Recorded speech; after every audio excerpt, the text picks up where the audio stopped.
اگلا سبق ہے کہ انسٹنٹ گریٹیفیکیشن یعنی کہ فوری لذت پر قربانی کو ترجیح دیں۔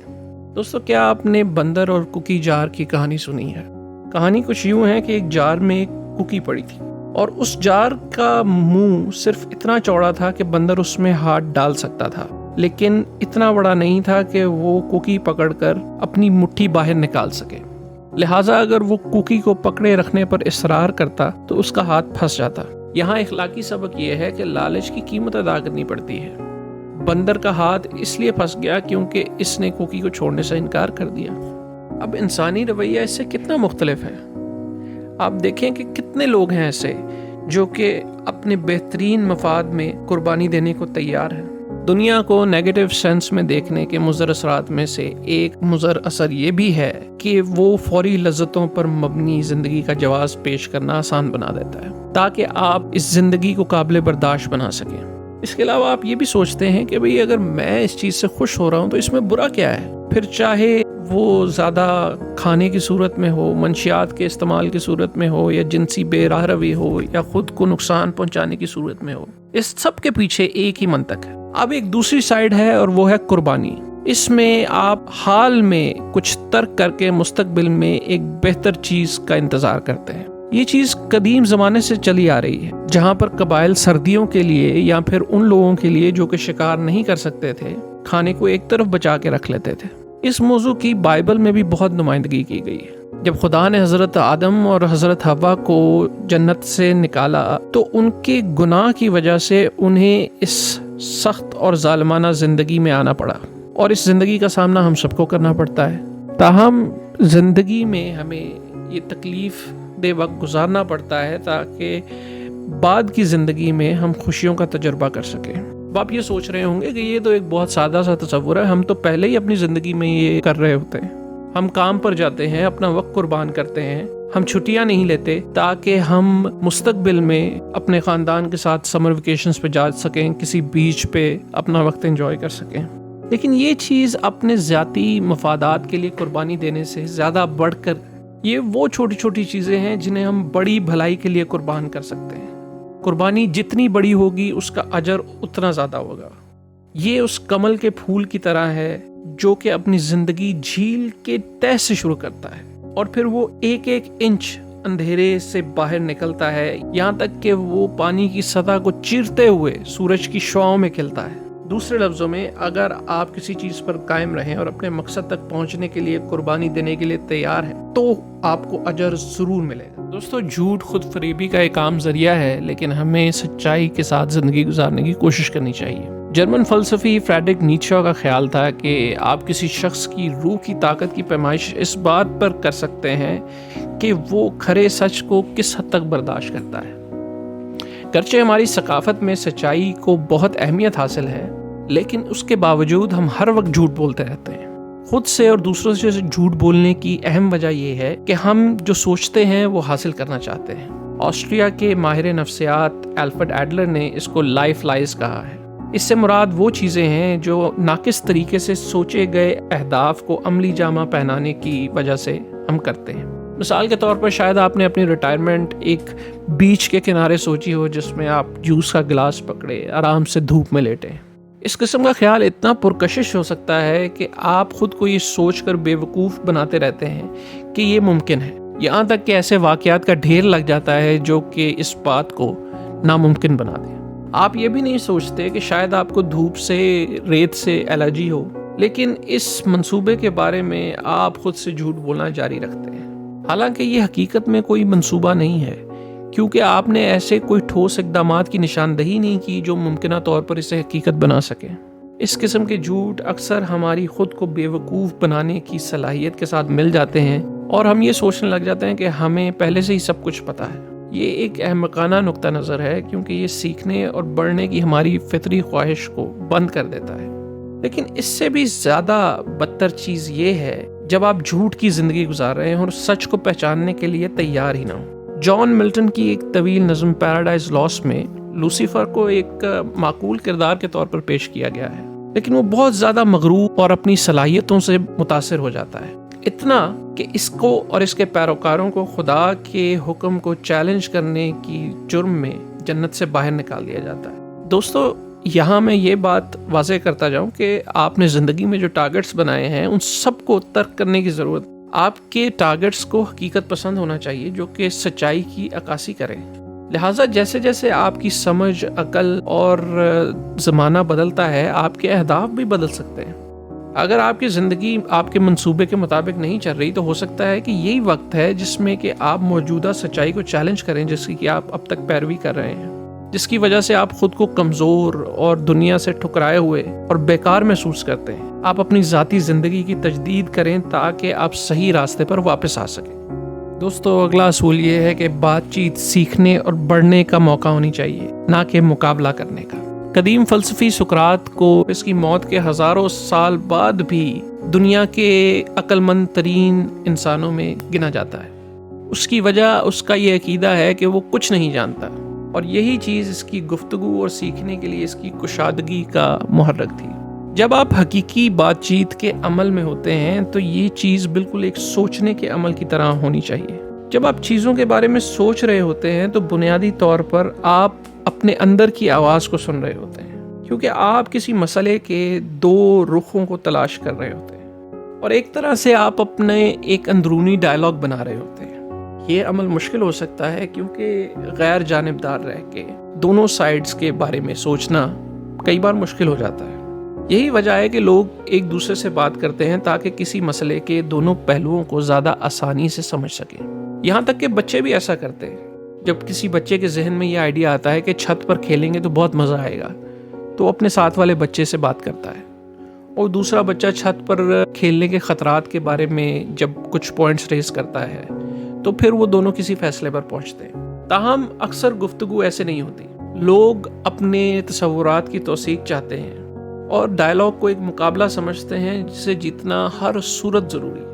لہٰذا وہ دوسرے کی بات سننے کی بجائے یہ سوچ رہے ہوتے ہیں کہ آگے کیا کہنا ہے، یا ایسا برتاؤ کرتے ہیں جس سے وہ دوسرے پر سبقت لے جائیں.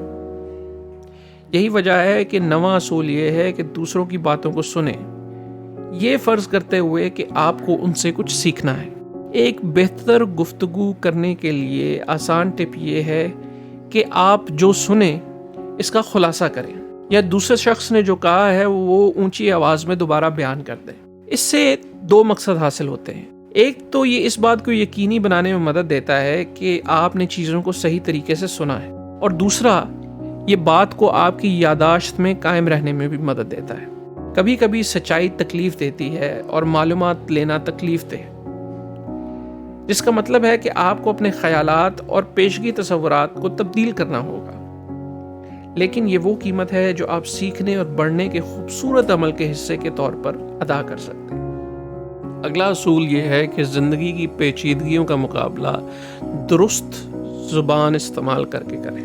دوستو زندگی ایک بہت بڑی اور پیچیدہ چیز ہے، لیکن ہم صرف اس کے ان الگ تھلگ حصوں کو دیکھتے ہیں جنہیں دیکھنے کی ہمیں ضرورت ہوتی ہے.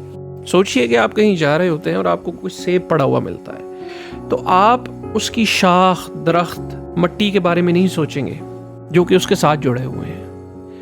اس کی وجہ یہ ہے کہ ہم صرف انہی چیزوں کو پہچانتے ہیں یا توجہ دیتے ہیں جو کہ یا تو ہمارے لیے فائدہ مند ہوں یا پھر ہمارے راستے میں حائل ہو جائیں. سیب نے ہماری توجہ اس لیے حاصل کی کیونکہ وہ ہماری خوراک ہے، لیکن ہم درخت اور مٹی کے بارے میں اس لیے خیال نہیں کرتے کہ وہ ہماری ضروریات کو پورا کرنے میں کوئی کام نہیں کر رہی. بلا شبہ ہم ہر وقت ہر چیز کے بارے میں نہیں سوچ سکتے. دنیا بہت پیچیدہ ہے، اس لیے ذہن چیزوں کو آسان بناتا ہے اور ہمارے لیے اپنی زندگی کو آگے بڑھانا آسان بنا دیتا ہے. تاہم گزرتے وقت کے ساتھ ایسے واقعات رونما ہو سکتے ہیں کہ جو کہ آپ کی زندگی کو بالکل بکھیر دیں یا ترہم بھرم کر دیں. یہی وجہ ہے کہ یہ 10واں اصول آپ کے لیے انتہائی اہم ہے. درست زبان استعمال کریں.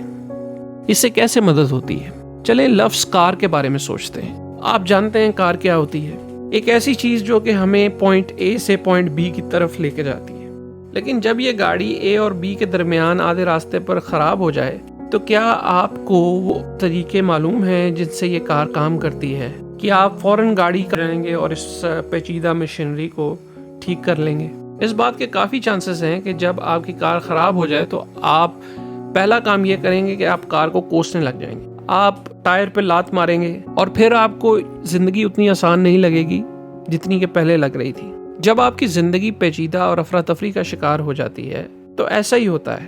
تو اس کو دوبارہ ٹریک پر لانے کے لیے آپ کو درستگی کے ساتھ یہ پتہ کرنا ہوگا کہ کیا غلط ہوا ہے اور اس ترتیب کو دوبارہ قائم کرنا ہوگا۔ جب آپ بیمار ہو جاتے ہیں تب بھی اسی چیز کی ضرورت ہوتی ہے۔ آپ کو بہت سے مسائل ہو سکتے ہیں، لہٰذا آپ کو اپنے ڈاکٹر کو صحیح علامات بتانی چاہیے کہ آپ کے پیٹ میں درد ہے، آپ کو بخار ہے، یا کچھ کھانے کے بعد آپ کی طبیعت میں بگاڑ آیا ہے۔ جب ڈاکٹر آپ کو دوائی دے گا تو وہ آرڈر بحال ہو جائے گا اور پھر آپ بہتر محسوس کریں گے۔ درست زبان سے آپ اپنے تعلقات کو بھی مزید آسانی سے چلا سکتے ہیں۔ کیا آپ کے دوست یا آپ کے پارٹنر سے اسمیل آتی ہے؟ جتنی جلدی آپ ان کے ساتھ ایماندارانہ اور حقیقت پسند ہوں گے اتنی ہی آپ کی زندگی بھی آسان ہوگی، لیکن اس کے لیے ضروری ہے کہ آپ درست زبان کا استعمال کریں۔ اب چلتے ہیں دوستو اگلے اصول کی طرف۔ دوستو، برے اور جابر مرد ہو سکتے ہیں لیکن ہمیں انسانی فطرت کو دبانے سے گریز کرنا چاہیے۔ جارج آرویل اپنی کتاب دا روڈ ٹو وائگن-پیئر میں اس نتیجے پر پہنچے کہ انگلینڈ میں سوشلزم اپنی جڑیں پکڑ رہا ہے اور اس کو حمایتی مل رہے ہیں، لیکن اس کی وجہ یہ نہیں کہ لوگوں کو کان میں یا فیکٹری میں کام کرنے والے مزدوروں کے مشکل حالات کے ساتھ ہمدردی ہے، بلکہ وہ امیروں اور طاقتوروں سے نفرت کرتے ہیں۔ آج یہی رویہ پیٹریارکی یعنی کہ پدرانہ نظام کے خلاف دیکھا جا رہا ہے۔ پدرانہ نظام کے لیے اس نفرت کا ایک بااثر ذریعہ مارکسزم پر مبنی فرینکفرٹ اسکول کے مارکس ہارکہمہائر کا ہے، جو کہ ایک نام نہاد کرٹیکل تھیوری کے حامی تھے۔ انہوں نے محسوس کیا کہ خواتین کو با اختیار بنانے کے لیے کام کرنے کی بجائے ایک ثقافت میں طاقتور جابروں یعنی کہ حکمران مردوں کا مقابلہ کرنے اور انہیں تباہ کرنے کی کوشش کرنی چاہیے۔ اس طرح آج دنیا بھر کے ہیومینٹیز کورسز میں تجویز کردہ سیاسی اقدام ماچو کلچر کو ختم کرنا چاہتے ہیں۔ یہ سب کچھ ٹھیک کرنے یا تخلیق کرنے کی بجائے تباہ کرنے کے بارے میں ہے، اور مصنف کے مطابق اس نے مردانہ رویے پر ایک غم و غصہ پیدا کر دیا ہے جو کہ ضرورت سے زیادہ سخت ہے اور کم نگاہی کا شکار ہے۔ اگرچہ یہ سچ ہے کہ بہت سے مردوں نے بہت افسوسناک سلوک کیا ہے، لیکن ہر مرد سیکس افینڈر نہیں ہوتا۔ مصنف کا استدلال ہے کہ مردوں نے اپنے فطری طور پر جارحانہ رویوں کو بھلائی کے لیے بھی استعمال کیا ہے، جیسے کہ ہیلدی کمپٹیشن کا رویہ رکھنا، خطرناک جگہوں کی تلاش کرنا، اور وہ انتہائی ضروری پیش رفت جو کہ انسانیت کو ضروری تھی، اس میں مردوں نے اپنے اسی جارحانہ رویے کا استعمال کیا ہے۔ اس سے مصنف کو ان سکیٹ بورڈرز کی یاد آتی ہے جو کہ یونیورسٹی آف ٹورنٹو کے کیمپس کی کچھ عمارتوں کے باہر حیرت انگیز سکیٹ بورڈنگ کے سکلز دکھاتے تھے۔ وہ جس بے-وقوفی کا ثبوت دیتے تھے اس سے مصنف حیران ہو جاتے تھے، لیکن پھر شہر کے حکام نے کیمپس میں سکیٹ بورڈنگ پر پابندی لگانے کا فیصلہ کر لیا، جو کہ ہمیں اصول نمبر 11 پر لاتا ہے: نوجوان لوگوں کو سکیٹ بورڈنگ میں پریشان نہ کریں۔ ہم ایسے قوانین نہیں بنا سکتے جو کہ سراسر ہماری فطرت کے ہی خلاف ہوں۔ ہمارے قوانین کو یقینی طور پر ہماری حفاظت کرنی چاہیے، لیکن ایسا بھی نہیں ہونا چاہیے کہ لوگوں کی خصوصیات کو دبایا جائے۔ آپ نے اگر فائٹ کلب مووی دیکھی ہے تو آپ کو پتا ہوگا کہ جب مردوں سے ان کی مردانگی چھین لی جائے تو کیا ہوتا ہے۔ جارحیت پھر ایک ممنوع پھل بن جاتی ہے جو پھر خود کو فاشسٹ رجحانات میں ظاہر کرتی ہے۔ آج کی حقیقی دنیا میں ایماسکولیشن کا ایک نتیجہ رائٹ ونگ پالیٹکس کا دوبارہ مین سٹریم میں آنا ہے۔ سچ تو یہ ہے کہ عورتوں کے لیے یہ کبھی بھی اچھی چیز نہیں ہوگی کہ مرد چیزیں سیکھنے اور خود مختار ہونے کے موقع کے بغیر بڑے ہوں۔ مصنف یہ کہتے ہیں کہ ہر لڑکے کی ایک ماں ہوتی ہے، اور کون سی ماں چاہے گی کہ وہ ایک بچگانہ مرد کی دیکھ بھال ساری زندگی کرتی رہے۔ دوستو، زندگی مشکل اور غموں سے بھری پڑی ہے، اس لیے زندگی کی چھوٹی چھوٹی خوشیوں کو منانا بہت ضروری ہے۔ کیا آپ کو کبھی کسی بیمار شخص کی دیکھ بھال کرنی پڑی ہے؟ یہ زندگی کے مشکل چیلنجز میں سے ایک ہو سکتا ہے۔ مصنف کی بیٹی 6 سال کی عمر سے ہی شدید آرتھرائٹس کا مقابلہ کر رہی ہے۔ وہ مسلسل درد میں مبتلا رہتی ہے۔ جوڑوں کی تبدیلی کے لیے اس کو بار بار انجیکشن اور متعدد سرجریوں کی ضرورت پڑتی ہے۔ اگر آپ کی بیٹی اس صورتحال میں ہوتی تو آپ شاید سوچتے کہ زندگی بہت غیر منصفانہ ہے، لیکن یہ جاننا ضروری ہے کہ درد، تکلیف اور غم سہے بغیر زندگی کے اچھے لمحات کو انجوائے کرنا بہت مشکل ہے۔ اب آپ سپرمین پر غور کریں۔ جب یہ کردار پہلی بار متعارف کرایا گیا تو یہ بے حد مقبول تھا۔ لیکن پھر کامک بک کے مصنفین اس کی طاقت بڑھاتے رہے، یہاں تک کہ وہ عملی طور پر ناقابل تسخیر ہو گیا۔ نیچرلی قارئین کو وہ انتہائی بورنگ لگنے لگا۔ اگر خطرے کا کوئی خدشہ نہیں ہے تو سپرمین کی فتوحات کھوکھلی ہیں۔ اس طرح اچھے لمحات بے معنی ہوں گے اگر ہمیں ان تک پہنچنے کے لیے مشکلات برداشت نہ کرنی پڑے۔ یہی وجہ ہے کہ 12ویں اصول کی پیروی کرنا ضروری ہے، یعنی کہ زندگی کی چھوٹی چھوٹی خوشیوں سے بھرپور فائدہ اٹھائیں۔ اس اصول پر عمل کرتے ہوئے آپ زندگی کو قبول کرنا سیکھیں گے اور آپ کے راستے میں ہر آنے والی اچھی چیز کی تعریف کرنا سیکھیں گے۔ آپ سیکھیں گے کہ کس طرح مشکل وقت میں خود کو سنبھالنا ہے، پھر چاہے وہ مشکل طویل عرصے کے لیے کیوں نہ ہو۔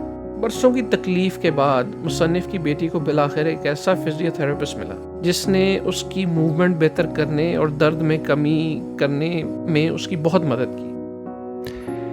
اب تک کے لیے بس اتنا ہی، اور دوستو اگر آپ نے ہمارا چینل سبسکرائب نہیں کیا تو اسے سبسکرائب کر لیں اور بیل آئیکن کو ضرور پریس کر لیں تاکہ ہماری ہر نئی ویڈیو آپ تک پہنچ سکے۔